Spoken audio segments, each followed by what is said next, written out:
को छोड़ के भारतीय जनता पार्टी का दामन थामा, तो उसके पीछे क्या कारण रहे? पुराने साथी जैसे दविंदर सिंह राणा नेशनल कॉन्फ्रेंस में जाने के बाद हमने काफी काम किया, अपने इलाके में भी बाहर दौड़ की, लेकिन जब देखा हमने कि हमारी कोई इतनी कदर नहीं हुई वहां उस पार्टी के अंदर, मुझे पार्टी कहेगी कि आप बड़ी में जाओ, बड़ी में कॉन्स्टिट्यूंसी में इलेक्शन लड़ो, तो मैं बड़ी में जाने के लिए तैयार हूँ। इतनी सारी लड़कियां हैं जो उनकी शादी वादी आपने करवाई हुई है, तो इसके पीछे क्या कोई पॉलिटिकल स्टंट है या आप अपनी श्रद्धा से ये सब करते हैं?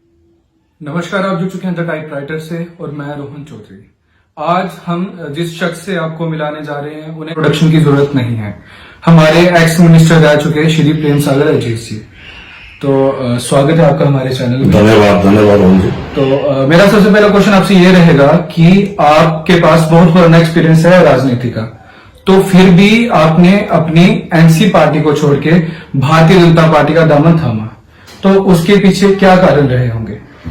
देखिए रोहन जी, जहां तक तल्लक है कि मैंने पार्टी ज्वाइन की थी नेशनल कॉन्फ्रेंस, बढ़ती तौर पर हम उस पार्टी में रहे। जो हमारे साथी थे, पुराने साथी जैसे दविंदर सिंह राणा जी थे, जो उस वक्त पार्टी प्रेसिडेंट थे जम्मू प्रोविंस के, 25 साल वो प्रेसिडेंट रहे, और एस राथिया साहब थे जो मंत्री थे।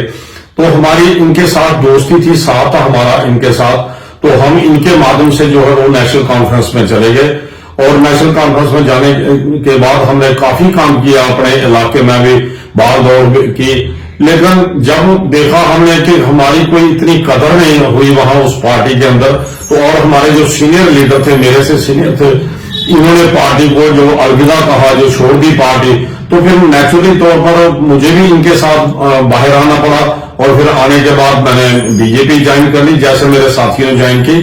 आज हम बीजेपी के अंदर हैं, और बीजेपी के अंदर जो भी हुक्म होता है उसकी हम सारंगुजारी कर रहे हैं। तो सिर्फ भारतीय जनता पार्टी ही क्यों, अभी बहुत सारी नेशनल पार्टियां, क्या इसके पीछे का ये रीजन रह सकते हैं कि आपने नेशनल कॉन्फ्रेंस की जो नैया वो डूबती हुई देखी, या भारतीय जनता पार्टी का जेएनके में उगता हुआ सूरज देखा? देखिए, जहां तक रोहन जी बीजेपी की पार्टी का ताल्लुक है, तो जो हमें जिस शपथ में भी हमारे प्रधानमंत्री जी का जो जितना भी रोल हमने देखा पूरे हिंदुस्तान में, तो सब कोई गुर्बत में लोगों के काम आना, कोरोना में लोगों के काम आना, लाखों की 2.5 करोड़ से ज्यादा इंजेक्शन देना, दूसरे प्रदेशों में मदद करना, और यहाँ हमारी बहनों को, हमारे बुजुर्गों को पेंशन देना, हमारी बहनों को राहत देना, सिलेंडर देना, गैस देना, यानी मेरा मतलब जो हमने देखा यहाँ स्वच्छ भारत का जो उन्होंने काम जहां चलाया, मुझे बहुत ही अच्छा लगा, क्योंकि जो भी राजनेता किसी पार्टी में जाता है वो डेवलपमेंट के लिए जाता है, काम के लिए जाता है। मुझे यहाँ का अच्छा काम लगा, इसलिए मैं अपने दोस्तों के साथ जाऊं बीजेपी में शामिल हो गया। भारतीय जनता पार्टी का आप आने वाले समय में जेएनके में क्या फ्यूचर देख सकते हैं? भारतीय जनता पार्टी का फ्यूचर जेएनके में नहीं, पूरे हिंदुस्तान में ही बहुत अच्छा है।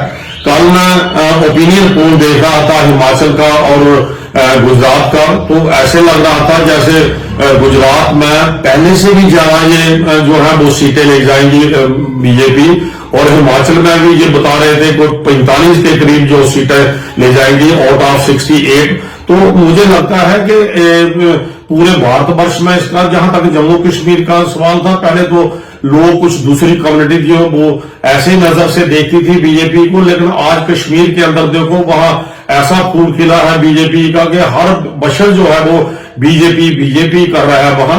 आज हमारे गृह मंत्री साहब जो हैं वो आज जम्मू में टूर पर आ रहे हैं, और कश्मीर भी जा रहे हैं, रजौरी जा रहे हैं, तो इनके जाने से भी बड़ा फर्क पड़ेगा, क्योंकि काफी घोषणाएं ये करने वाले हैं। मुझे यकीन है कि आने वाला जो हमारे प्रेसिडेंट साहब ने, जो रविंद्र रैना जी ने ये कहा कि हम 50+ जाएंगे, मुझे लगता है कि ये जरूर 50% जाएंगे।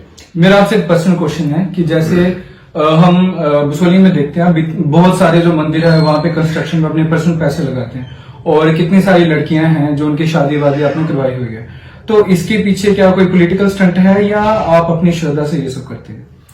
देखिए रोहन जी, मैं एक ब्राह्मण खानदान से हूं और गौड़ पुरोहित हूं, तो मेरे जितने भी पूर्वज थे, जहां मेरे दादा परदादा, उनका यही काम था कि अच्छे अच्छे कार्य करना, मंदिरों में जाना, लोगों को अच्छी शिक्षा देना।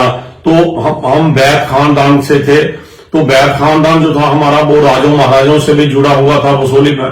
तो ये हमारे बुजुर्गों का जो है हमें आशीर्वाद है कि अगर आप कुछ चार पैसे कमाते हैं तो भगवान के निमित्त लाओ। अगर किसी गरीब बेटी की शादी कोई नहीं कर सकता है तो आप करो। इसलिए मैंने कम से कम 13 बच्चियों की शादी की। और दूसरा ये कि मेरे खुद यहाँ हमारे हिंदू धर्म में होता है, अगर आपके लड़की नहीं हो तो आप दूसरी लड़की की शादी करो। तो ये ऐसे ही हमने सोचा, लड़कियों की भी शादी कराई। 2-3 साल पहले तुलसी विवाह भी किया। तो ये मेरा शुरू से लगना है। ये यहाँ नहीं कि मैं लड़कियों की शादी या मंदिरों में करता हूँ, मैं और भी यहाँ भी चला जाता हूँ बाहर, वहां जाके मेरा ज्यादातर योगदान जो है वो धार्मिक विधि के साथ ही जुड़ा हुआ है। आप पहले एनसी में थे, तो एनसी में कंपटीशन भी कम था, और अभी आप भारतीय जनता पार्टी में आए हैं। और यहाँ पे जैसे एमएलए की इलेक्शन की बात की जाए तो बहुत सारे हमें यहाँ पे एमएलए के एस्पिरेंट्स मिल सकते हैं। तो इसमें आप किस तरह से देखते हैं, क्योंकि यहाँ पे कंपटीशन ज्यादा है भारतीय जनता पार्टी में एमएलए के इलेक्शन के लिए, चाहे बनी की बात करें चाहे बसोली की बात करें, और आप जो लास्ट में एमएलए रह चुके थे वो थे बनी कॉन्स्टिट्यूएंसी से। तो इस चीज को आप किस तरह से देखते हैं? देखो, जहां तक बनी और बसोली की इलेक्शन का तल्लक है तो ये जो मैंडेट वगैरह है ये तो हमारी हाई कमांड ही जो है वो डिसाइड करती है किसको देना है किसको नहीं देना है। लेकिन फिर भी हमारी ये बात रहती है कि मेहरबानी करें हाई कमांड के बसोली के अगर किसी को देना तो किसी लोकल को दें जो बसोली की हिस्ट्री को अच्छे तरीके से जानता है और लोगों में भी अच्छे तरीके से सहकार्य है। इसलिए हम बाहर के आदमी को बर्दाश्त नहीं यहाँ कर सकते। शहर का कोई भी आ जाए हम उसकी मदद करने के लिए तैयार हैं। जहां तलक है मेरा बनी का, बनी मैंने 30 साल हो गए हैं वहां बनी में काम करते हुए, और बनी में नुमाइंदगी भी मैंने की है और काम भी बहुत किए हैं वहां।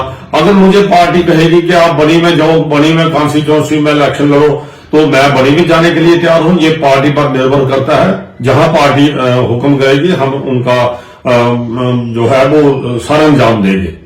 ठीक है, तो मेरा आपसे एक लास्ट क्वेश्चन रहेगा कि कल रामलीला में आपने एक संवाद में ये कहा कि रामलीला में मुस्लिम कम्युनिटी का भी बहुत ज्यादा रोल है, तो आप बता सकते हैं कि किस तरह से मुस्लिम कम्युनिटी का रामलीला बसोली में रोल है?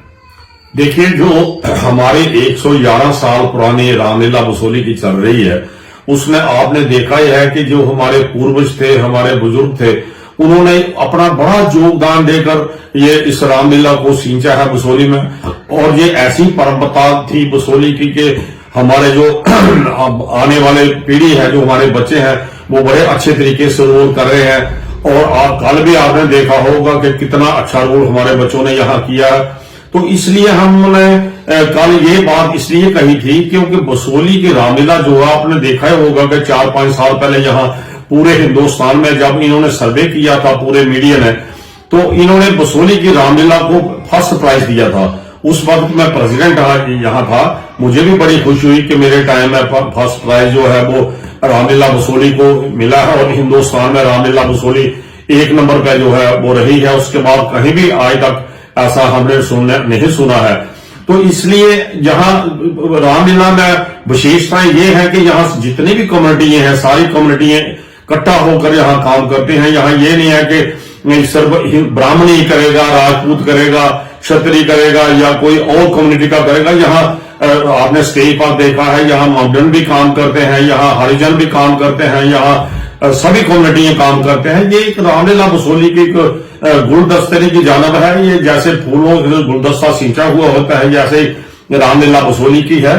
तो इसमें मैंने ये कहा था कल कि जो हमारा बेटा यहाँ से 14 साल का था, राहत अली, वो हमसे बिछड़ गया है। उसको हमने बाकी श्रद्धांजलि समारोह चला था, और भी मेरे साथी, मेरे सरप्रस्त, मेरे प्रेसिडेंट और मिश्रा जी भी ये बखान कर रहे थे उन लोगों का बड़े अच्छे तरीके से।